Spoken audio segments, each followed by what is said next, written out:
Welcome to the Matt Kennedy podcast. Today we have on three players from the 2022 through 23 Golden Gopher hockey team. Freshmen Kurth and Charlie Strobel, along with senior Ryan Johnson. First, talking to the freshmen, can you both describe your journey coming to the Minnesota program? I know it was a little unique for you, Charlie, with your father and uncle previously playing for the rival Wisconsin Badgers.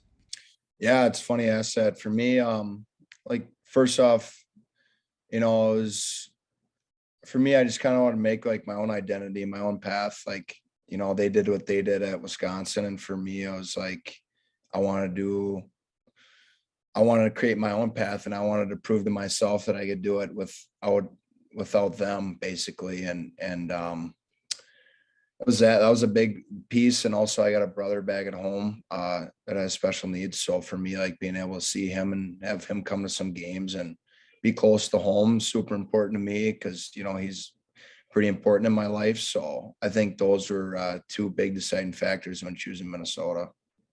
Mine was incredibly quick. I was talking to other schools, but Bob came to a game. I think of mine, he came to a Saturday and then a Sunday game. He called me for a visit on the following Thursday. I came in and I committed about 20 minutes after I left campus. So it was really quick. I just knew after coming here, this is where I wanted to be. I love the coaches, really like the campus. 40 minutes from home, like how do you complain there? So I knew this is where I wanted to be right away. Yeah.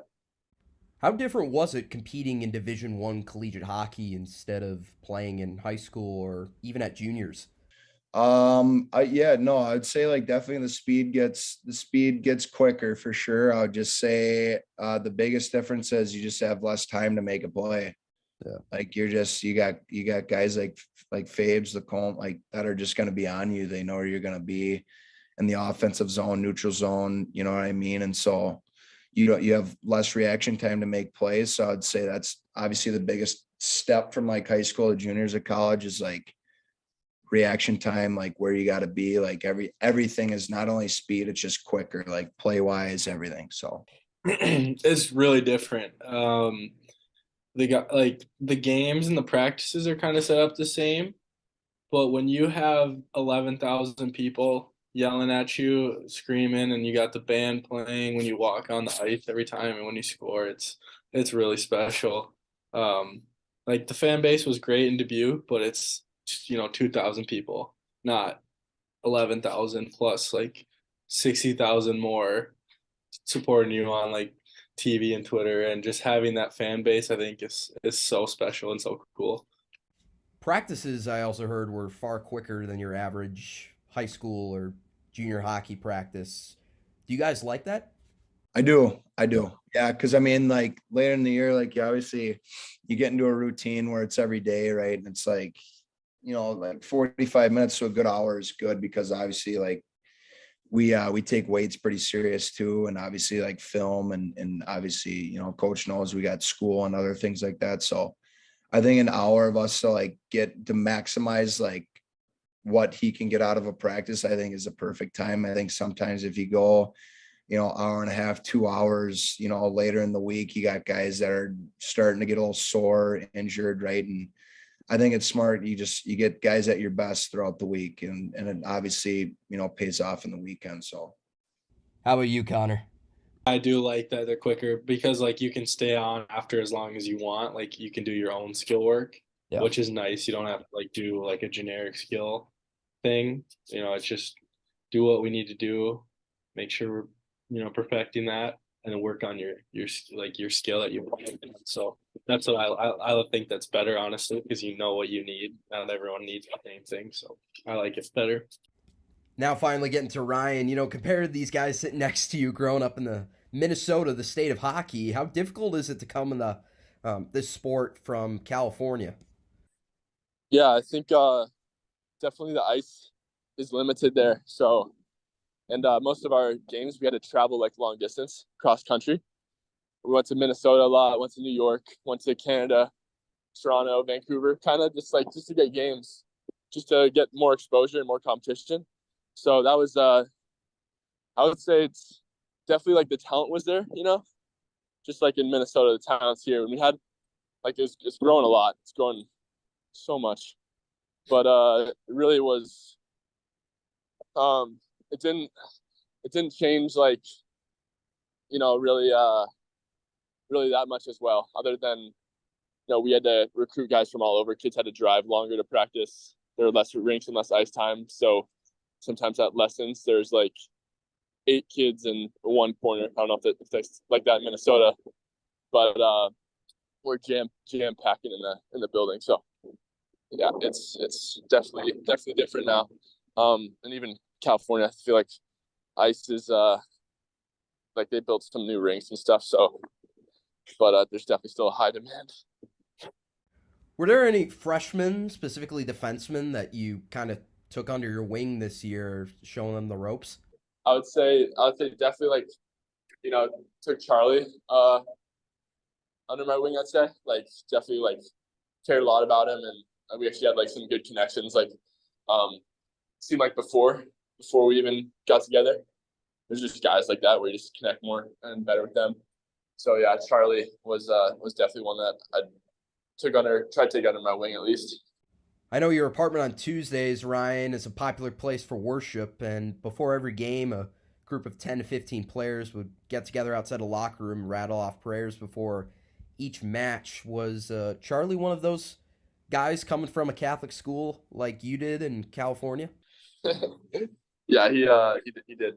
He definitely was like a major guy who would like was seeking God too. So, but yeah, when Hail Mary wouldn't be the qualifying statement for a guy with great character, even though it's a great school.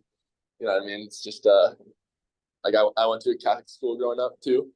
At the end of the day, it's kind of just like a normal high school, like a public school, but just more rules, I'd say, and more strict. Strictness isn't the answer though. I don't think for a lot of the kids, getting detentions and stuff for doing stuff. There's it's better ways to enforce things, I think. But this one's good, and I got detention for long hair. That was tough as a hockey player, but ultimately, I think like the biggest thing is like that was more like religion, like school, religious school or something, but wasn't at all like I don't think I think it doesn't really have to do a lot with like your character and your heart. Had to do more with like your behavior modification, but it wasn't like a life transformation like I've now experienced with God, with like finding him through the Bible, through the scriptures. So yeah. So as a defenseman playing on the blue line last season, Charlie here didn't notch a goal. Neither did his next door neighbor, Cal Thomas. In your freshman year, Ryan, you didn't attain a goal either. As a hockey player, does that bother you, or not really, with you not getting your first goal until March of your sophomore year against Michigan? Yeah, no, it was especially like higher expectations, I think, on myself. I think I had felt like I had a lot of chances too, hit a post or two. So I was like, I knew I was close, but at the end of the day, it's like even if you sometimes are trying hard to score, it's still difficult. Sometimes it's just the right moment at the right time. So and you can't make those happen. But yeah, for me, it was definitely experience that was humbling for sure. I'd say I was coming in, I'm like, thinking like I'll be the top. I think I told the guys I was going to score a lot more goals when they asked me, but I didn't score. And like you said, sophomore year was an empty netter, so like that wasn't even like that. That's not even really a goal. So yeah, for me, it was definitely a challenge. Taught me a lot to like not put my identity in how I'm performing, not put my trust in how many goals I score or how many assists I get, but ultimately in God. So yeah. For me, obviously it was like a learning year, and I obviously knew like kind of my role coming in as my first year, like playing in and out of the lineup. And, for me, it was just gaining that experience, get my feet wet a little bit, and like learn the things that I do right in the game and also like things I have to work on. For sure. And finally, Ryan, what's your pitch to a guy like Connor who already has been drafted by the Tampa Bay Lightning? You in 2019 were drafted by the Buffalo Sabres in the first round, but you stayed all 4 years in the Gopher Hockey program. What's your pitch to guys like Connor to stay and develop all 4 years instead of going right to the pros? I'd say at the end of the day, I think like the average like age for an NHL rookie is like 23. So I think if you're young, like going in, and I feel like teams sometimes when they draft you, there's more projection. It's like, okay, where's he going to be? Like we see him right now as like a 17-year-old, but where's he going to be in a few years? So that was like a lot of the questions, like where are you going to go to school? Like, where are you playing juniors and stuff? Where are you playing? If some guys in Europe play semi-pro. It's so like when you do get to the pro level, it's not as big as a transition, I feel like. But yeah, for me, I would just say like, I haven't like even like played a game of pro yet, so it's like hard for me to say. Like you'll know when you're ready, but I would say that like you'll know at the right time. I feel like there's no rush. I feel like a lot of guys are rushed out. They do fine, you know.